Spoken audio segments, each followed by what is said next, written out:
Hey guys, what's up? My name is Shannon. I'm the owner of Outsider Art Shop, where I create jewelry out of glass with butterflies and plants inside.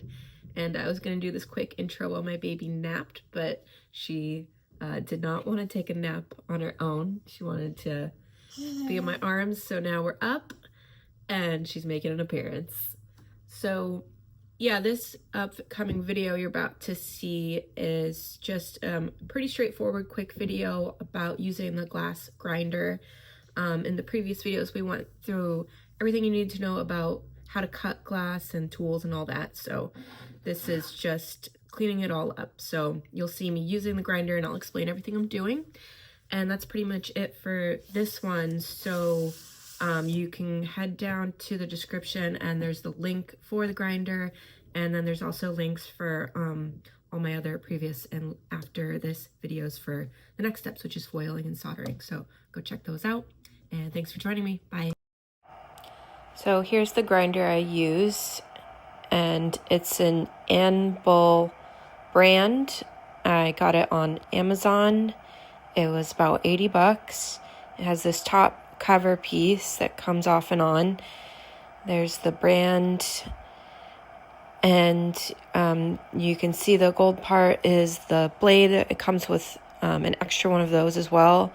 And then it had this top piece. Not all of them come with this, so that's actually why I grabbed this one, just for the extra feature.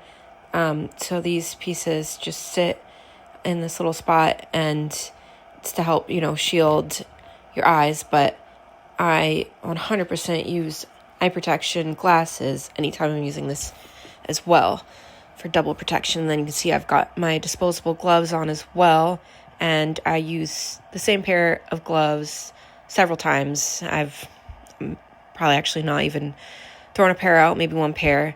So I took off the cover here, so now you can see what ends up after you've done grinding. This is after like a couple sessions, so I'm actually going to go ahead and clean all this out. It's basically like sand, so it's ground up so finely that it's not at all sharp pieces of glass. It's just sand. So I'm going to go ahead and scrape some off, and then I vacuum it just to get it completely out. And this little reservoir holds water as you grind, so we need that so that the glass is not heating up so hot while you're grinding it against the blade. It could get super hot, and that could be dangerous. So right here, I'm just giving it a good vacuum. You want to keep it pretty clear as you go so it doesn't get too gunked up. And after I've done cleaning it, put everything back together, and I have a glass of water. It's about a pint size glass. So I usually end up using 90% of that full glass, and I've poured it in until I can see the water just barely touching the bottom of this plastic grate.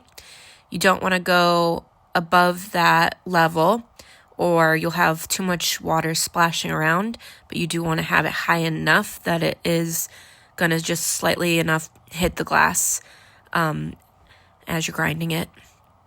So I've turned it on. The power button is on the side. You can see it spinning. So obviously never ever put your fingers there while it's on. And then we're going to get started here with the first piece of glass that I cut. And it's still covered in Sharpie from creating my template. And this part of the process pretty much cleans all that Sharpie off. Just with all the vibrations happening and the water, it's enough to just remove that Sharpie. And if you don't get all the Sharpie off during this step, you will completely get it off very easily on the next step, because you'll see in my video about foiling that we go through and do a double clean of every piece with rubbing alcohol and all that. So yeah, you can just totally ignore the Sharpie. It gets removed in the process. And so I have this piece of glass. I'm holding it so that it is flat against this white fence kind of thing. So you don't want any side of it lifting up. Just keep it flat the whole time. That way you're getting like a 90-degree angle grind on the edge of your glass. You don't want slanted edges, or you're not going to get your pieces foiled together correctly. So I go around the entire piece, and at this point right here, I'm seeing that I have like a little lumpy bumpy spot from cutting, and I'm just eyeballing things I can tell that I want that bump smoothed out more, so I kind of go over that spot more and more. But a lot of the time you can just do like one pass all the way around and then kind of check for those bumps.